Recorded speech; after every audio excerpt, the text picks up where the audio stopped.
ఏంటి వదినా? ఇక్కడ హైదరాబాద్ లో చూడాల్సిన ప్లేస్లు ఏమున్నాయి? చాలా ఉన్నాయి వదినా. చార్మినార్, గోల్కొండ, హైటెక్ సిటీ, ట్యాంక్ బండ్, జూ పార్క్ చాలా ఉన్నాయి. వచ్చే ఆదివారం మీ అన్నయ్యని తీసుకొని జాలీగా వెళ్దాం, ప్లాన్ చేయి. అలాగే వదినా. వదిన హ్యాపీ మూడ్లో ఉంది. నా మీద ఉన్న నెగిటివ్ ఫీలింగ్ పోగొట్టడానికి ఇదే మంచి సమయం. వదినా, ఏంటి? నేను కాలేజ్కి వెళ్తానంటే ఎందుకు వదినా మీరంత సీరియస్ అవుతారు? వెళ్ళు, నేనేమన్నా వద్దన్నానా? అంటే ఫీజులు ఎక్కువ అవుతున్నాయని అన్నయ్యతో గొడవ పడుతున్నావు కదా. అసలు గొడవ అది కాదు. నువ్వు కాలేజ్కి వెళ్ళేది చదువుకోవడానికి కాదు, బాయ్ ఫ్రెండ్స్ తో షికారులు చేయడానికి. ఆహా, అదేం లేదు వదినా. నాకు ఎవరు బాయ్ ఫ్రెండ్స్ లేరు. అసలు కాలేజ్కి వెళ్తే అబ్బాయిలతో మాట్లాడడం కాదు, కన్నెత్తి కూడా చూడను. అబ్బా, అవునా? అవును వదినా.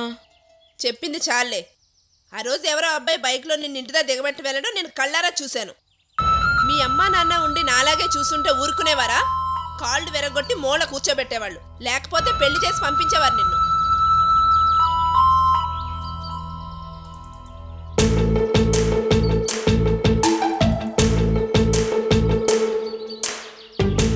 లేదు వదినా, నేను అలాంటి పని చేయను. ఏమో, నిన్ను నమ్మేదెవరు?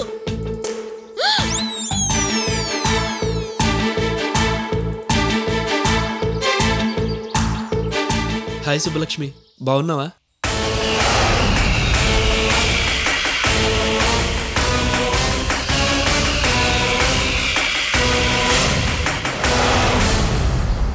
సుబ్బలక్ష్మి, అర్జెంటుగా నీతో విషయం మాట్లాడాలి. ఏమండి, ఒక్క నిమిషం మాట్లాడొచ్చేస్తుందండి. అబ్బాయి పిలుస్తున్నాడుగా, వెళ్ళి మాట్లాడరా అమ్మా, నేను అక్కడ వెయిట్ చేస్తుంటాను. సాగర్, నువ్వు ఇప్పుడే రావాలా? ఏమైంది? నా బొందైంది. ఎందుకు పిలిచావు? అది అమృత విషయం గురించి మాట్లాడదామని. నేను అమృత సంగతి ఎప్పుడో వదిలేశాను, నువ్వు నన్ను వదలవా? సరే, నువ్వేదో అర్జెంట్లో ఉన్నట్టున్నావు. మ్యాటర్ ఏంటంటే, వికాస్ నీ దగ్గరికి వచ్చి అమృత పేరెంట్స్ గురించి అడిగితే వాళ్ళ గురించి ఏం చెప్పకు. అమృత తల్లిదండ్రుల గురించి నేను వికాస్కి చెప్పకూడదు, అంతేనా? అయ్యో నా రాత. ఈ విషయం చెప్పడానికి నన్ను పిలిచింది? అవును. సరే చెప్పనులే, ఇంకా వెళ్ళు. బాయ్.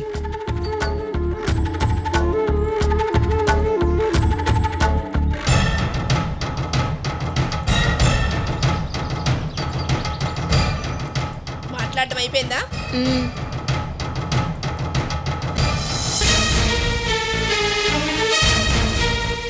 వదినా,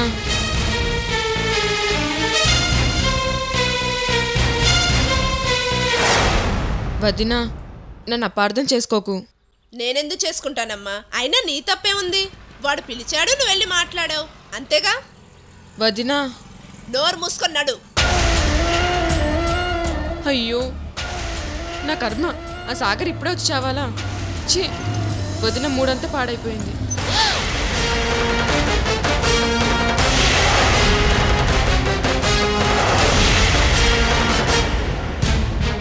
హాయ్ సుబ్బలక్ష్మి. వికాస్,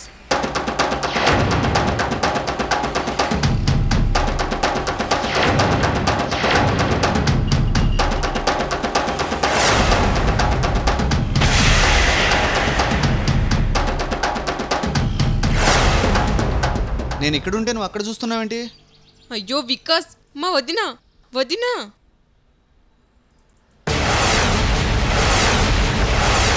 సర్లే, ఎలాగో చూడనే చూసిందిగా, రా బైక్ ఎక్కు. అయ్యా వికాస్, నీకు దండం పెడతాను, అర్జెంట్గా కానీ చెడిపో. సరే వెళ్తానులే, కానీ ఆ రోజేంటి కృష్ణమూర్తి కోసం వెతుకుదామంటే బాయ్ చెప్పి పరిగెత్తుకుంటూ వెళ్ళిపోయావు. ఈ రోజు నిన్ను వదలను, రా బైక్ ఎక్కు.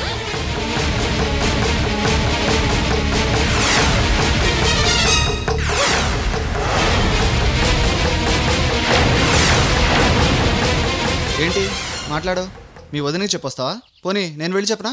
వికాస్ ప్లీజ్, మా వదిన సంగతి నీకు ఆల్రెడీ చెప్పాను. ఈ ఒక్కరోజు నన్ను వదిలే, రేపు నేనే నీకు ఫోన్ చేసి వస్తాను, సరేనా? సరే, మర్చిపోకు, ఓకేనా? బాయ్.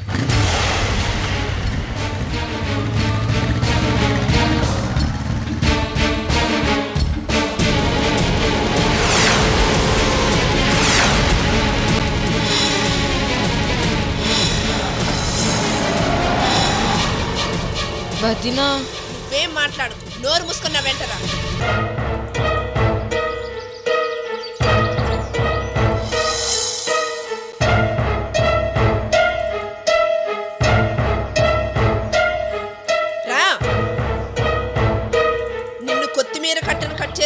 చించేయాలన్నంత కోపంగా ఉంది. అమ్మో, నీ దగ్గర చాలా వేషాలున్నాయి. నువ్వు చాలా ముదిరిపోయావు.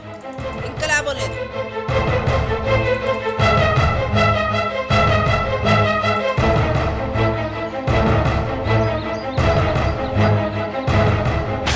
ఏదో ముఖ్య విషయం మాట్లాడాలి రాని వాడు పిలుస్తున్నాడు. వచ్చి బైక్ ఎక్కని వీడు అంటున్నాడు. చిచ్చే. అయ్యో, మా వదినకి ఏనుగులాగా ఇంత పెద్ద చెవులు ఎందుకు ఇచ్చావు దేవుడా? అంత దూరం నుంచి కూడా వినేసిందా? Hi baby.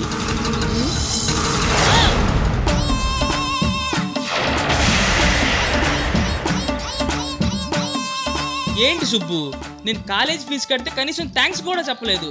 అయినా నేనేం ఫీల్ అవ్వను. కనీసం ఈ పువ్వు అయినా తీసుకుని ఐ లవ్ యూ చెప్పు బేబీ.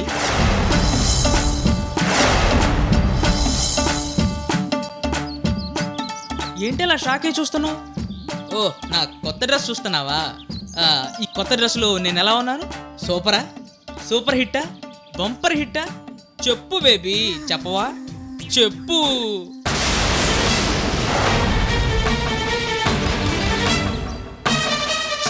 ఏంటి సుబ్బు, నువ్వు అలా మౌనంగా ఉంటే నేను ఎలా అర్థం చేసుకోను?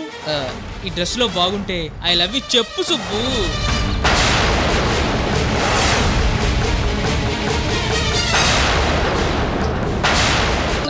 అసలు నా గురించి నువ్వేమనుకుంటున్నావో చెప్పు సుబ్బు. సుబ్బు సుబ్బు ప్లీజ్ సుబ్బు చెప్పు సుబ్బు.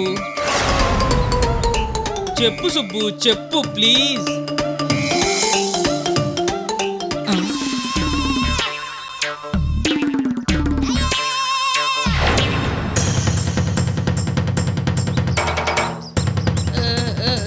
మీరు మీరు సుబ్బలక్ష్మి వదిన.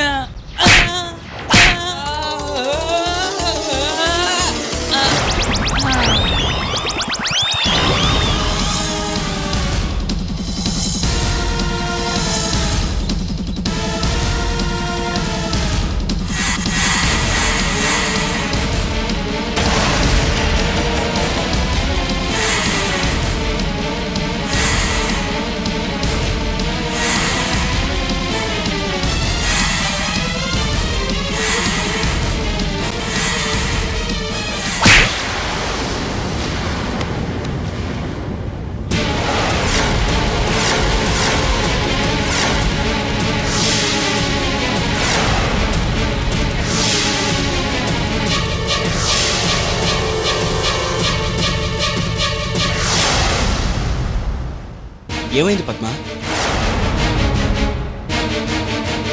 సుబ్బు, ఏమైందమ్మా?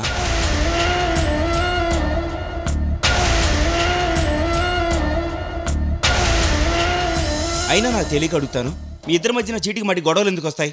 పద్మ, తను చిన్నపిల్ల, నువ్వైనా పెద్ద మనసు చేసుకుని సర్దుకోవచ్చు కదా. ఎవరు చిన్నపిల్ల? మీ చెల్లెలు చిన్నపిల్ల? ఏమన్నా పాలు తాగుతుందా? ఇది చేసే పనులు కట్ట నేను సర్దుకోవాలట. ఈ రోజు ఇది రోడ్డు మీద చేసిన పనులు చూస్తే దీన్ని చంపేస్తారు మీరు.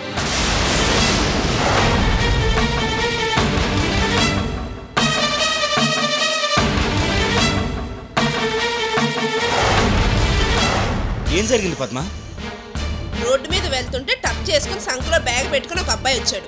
ఏమండి, సుబ్బలక్ష్మితో 5 నిమిషాలు మాట్లాడాలి, పర్మిషన్ ఇమ్మని అడిగాడు. సరేలే, వీడెవడో మంచిగానే ఉన్నాడు కదా అని చెప్పి మాట్లాడమని వదిలేశారు.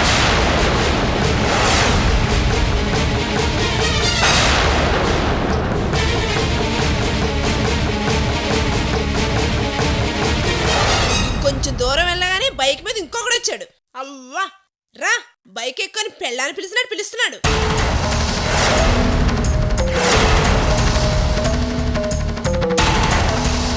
రోడ్డు మీద అందరూ దీన్నే చూస్తున్నారు. వాణ్ణి చూస్తే చిచి వట్టి జులాయి వెదవలా ఉన్నాడు. వాడు దీన్ని చేయి పట్టుకొని లాగాడంటే విషయం ఎంత దూరం వెళ్ళిందో మీకు నేను వివరంగా చెప్పనక్కర్లేదు.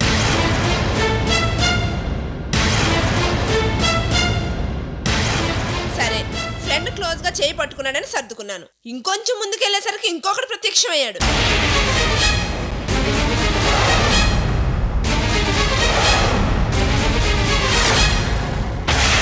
వాడు ఐ లవ్ యూ అంటున్నాడు. ఇదేమో వాడి చెంప బాగలు కొట్టకుండా తన్మయత్వంతో ఆకాశంలో తేలిపోతుంది.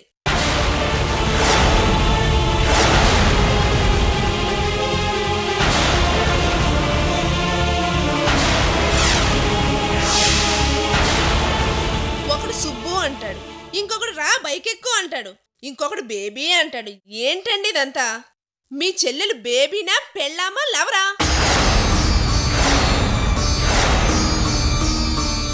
చిచ్చి, ఆడపిల్లంటే ఒకరిద్దరు అబ్బాయిలు స్నేహితులుగా ఉండడం సహజం, నేను కాదనను.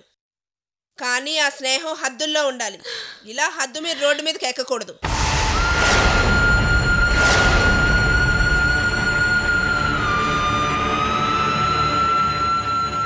ఒకే రోజు ముగ్గురు అబ్బాయిలకి కాల్ షీట్ ఇచ్చిందేంటండి మీ చెల్లెలు?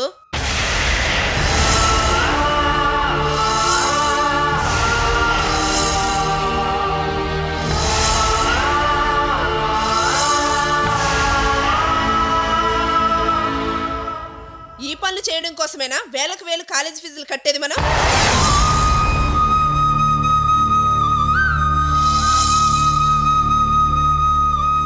ఇవేనా మీ చెల్లెలకు మీరు నేర్పించిన పద్ధతులు?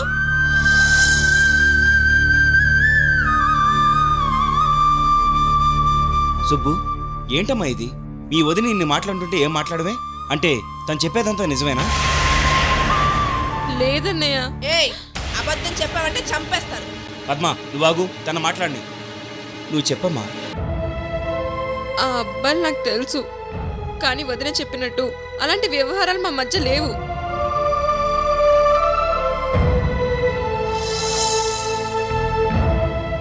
మొదటి అబ్బాయి పేరు సాగర్.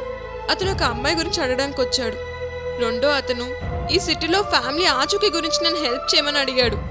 రా బైక్లో వెళ్దాం అన్నాడు. మూడో అతను చాలా రోజుల నుంచి నా వెంట పడుతున్నాడు. ఒకసారి పిలిచి వార్నింగ్ ఇచ్చాను, ఆ తర్వాత రాలేదు. హఠాత్తుగా ఇవాళ వచ్చాడు. అంతే అన్నయ్య.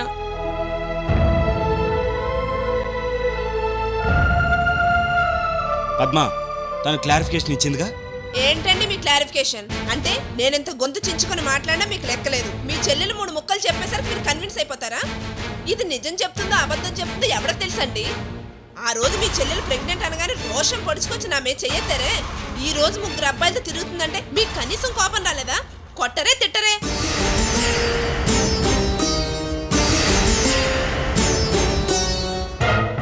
ఇప్పుడు అర్థమైంది. మీ చెల్లెల మీద ఉన్న ప్రేమ గౌరవం నా మీద లేవు. మీకు నేను అక్కర్లేదు, నేను పరాయిదాన్ని.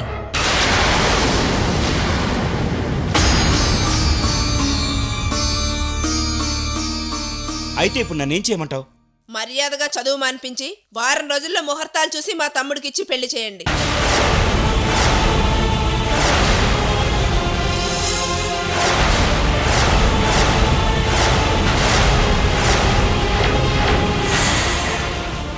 ఏ అలా షాక్ అవుతారే? వాడికి ఏదో అప్పుడప్పుడు తాగడం తప్ప పెద్దగా చెల్లెలవాట్లేమీ లేవు కదా. వాడికిచ్చి చేస్తే ఇది కూడా మన కళ్ళ ముందే ఉంటుంది. పద్మ, ఏదో చిన్న తప్పు చేసిందని ఆ తాగుబోతుకిచ్చి పెళ్లి చేద్దామంటావా? అది కుదరదు. ఎందుకు కుదరదు? కుదురుతుంది. తనకిష్టం లేదు పద్మ. ఎవరికి కావాలండి మీ చెల్లెలు ఇష్టం? 4 తన్ని తాళి కట్టిస్తే తనే దారిలోకి వస్తుంది. కింద మీద పడి సంసారం చేస్తే అదే సర్దుకుంటుంది. మీరు ఇంకా లేట్ చేస్తే మాత్రం జరగరాని జరుగుతుంది. పద్మ, నేను చెప్పేది విను. ఏంటండి మీరు చెప్పేది? ఈవేళ అటో ఇటో తేలిపోవాలి, లేకపోతే నాకు మర్యాద ఉండదు, మీకు మర్యాద ఉండదు. ఇంకా ఆపుతావా? ఏమిటి మండితనం? తెగే వరకు లాగుతావేంటి? చచ్చా, మీ ఇద్దరికి చెప్పలేక మధ్యలో నేను చచ్చిపోతున్నాను. ఆ పెళ్లి విషయం వదిలేసి ముందు నువ్వు లోపలికెళ్ళు. తనకు వార్నింగ్ ఇస్తాను. నీకు దండం పెడతాను. లోపలికెళ్ళు.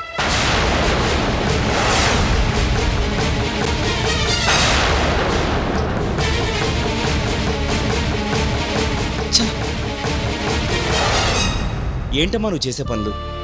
ఆడపిల్లవి, ఎలా మసులుకోవాలో కూడా తెలీదా? ఒక్కరు కాదు, ఇద్దరు కాదు, 3 అబ్బాయిలతో రోడ్డు మీద మాట్లాడుతూ ఉంటే మీ వదినే కాదు, నేను కూడా అపార్థం చేసుకుంటాను. ఇలా ప్రతిసారి వదినతో గొడవ పడితే నేను నీకు సపోర్ట్ చేయలేను. వదిన మాటలో నమ్మాల్సి వస్తుంది.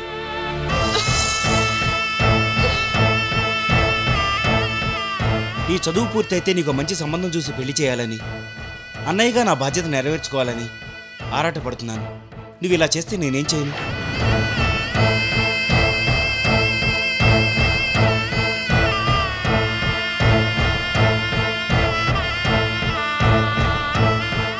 అమ్మా సుబ్బు, మీ వదిన సంగతి నీకు తెలుసుగా. ప్రతిదీ భూతద్దంలో చూస్తుంది. నువ్వు జాగ్రత్తగా ఉండకపోతే నేనేమీ చేయలేను. నిన్ను హాస్టల్ నుంచి ఇంటికి తీసుకొచ్చి నేను తప్పు చేశానేమో అన్న ఫీలింగ్ దయచేసి నాకు రాకుండా చూసుకోమ్మా.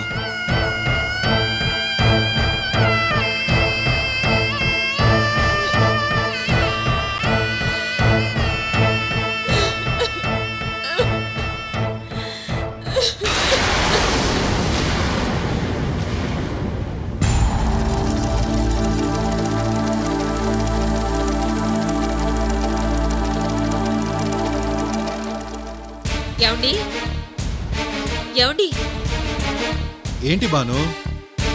మధ్యాహ్నం పూట వచ్చే కళలు నిజమవుతాయంటారా? అంటే భోంచేసి ఒళ్ళు తెలియకుండా పడుకున్నావు అనమాట. కాస్త ఒళ్ళు నొప్పులుగా ఉంటే పడుకున్నానులేండి. ముందు నేను అడిగిన దానికి సమాధానం చెప్పండి. ఎవరికైనా తెల్లవారేటప్పుడు వస్తాయి, లేకపోతే రాత్రిపూట వస్తాయి. నీకేంటే మధ్యాహ్నం పూట వచ్చింది? ఇంతకీ అసలు నీకేం కలొచ్చింది చెప్పు. మన వికాసు హిమాలయ పర్వతాల్లో తపస్సు చేసుకుంటున్నాడండి.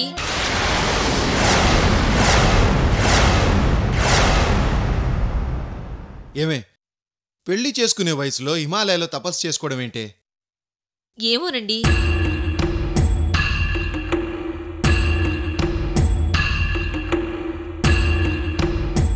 ఏంటండి ఆలోచిస్తున్నారు? ప్రతి కళ భవిష్యత్తులో జరగబోయేదానికి సంకేతం బాను. మరి నా కళ దేనికి సంకేతం అండి? నీకొచ్చిన కళ ప్రకారం వికాస్ రేణుకని పెళ్లి చేసుకుని కోట్ల ఆస్తికి అధిపతి అవుతాడు. ఆ తర్వాత డబ్బే డబ్బు. వాడి జీవితం అంతా డబ్బే ఉంటుంది. కానీ ఏదో ఒకరోజు వాడికి డబ్బు మీద విరక్తి, అసహ్యం కలుగుతుంది. డబ్బే జీవితం కాదని మరేంటి అని తెలుసుకోవడానికే హిమాలయాలకి వెళ్తాడు.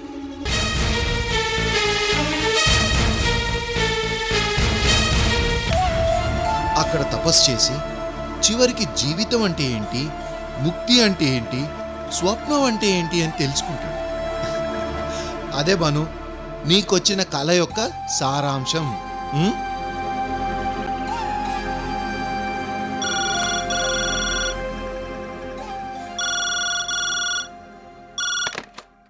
హలో, ఎవరు? నానా, నేను వికాస్ని. ఒరే వికాస్, నీకు 100 ఏళ్ళరా, ఇప్పుడే నీ గురించే అనుకుంటున్నావు. అది సరే నానా, ఒక ముఖ్య విషయం మీతో చెప్దామని ఫోన్ చేశాను. ఏంట్రా అది? మీకు చెప్దాం అనుకున్నాను, కానీ కొన్ని పరిస్థితుల వల్ల చెప్పకుండా వచ్చేసాను. ఏంటది? నేనిప్పుడు కేరళలో ఉన్నాను. ఓ, కేరళలో ఉన్నావా? రాత్రి భోజనానికి వచ్చాయి.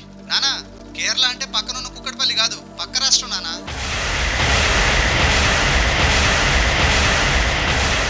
హలో నానా. ఒరే, అక్కడికి ఎందుకు వెళ్ళావురా? నేను వెళ్ళలేదమ్మా, వెళ్ళేటట్టు చేశారు. ఏంట్రా నువ్వు చెప్పేది? ఎలాగైనా రేణు మన ఇంటి కోడలు కావాలని తాతయ్యకి నాకు జరిగిన ఛాలెంజ్ మీకు తెలుసు కదా. తెలుసు.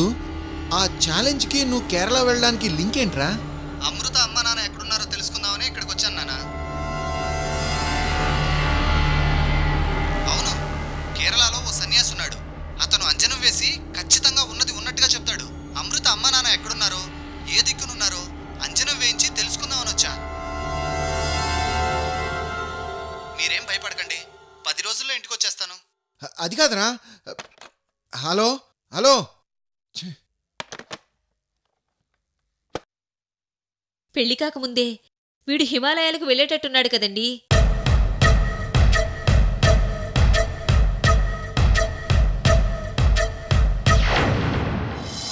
ఏంటండి, అంజనం చూడటం కోసం కేరళ వెళ్ళడం ఏంటి? అదే బాను, నాకు అర్థం కావట్లేదు. మామయ్య గారికి ఇప్పుడు సంతోషంగా ఉన్నట్టుంది. ఆ బికారి దానికోసం నా కొడుకుని ఇంట్లో నుండి ఏకంగా పక్క రాష్ట్రానికే తరివేశారు. భానుమతి,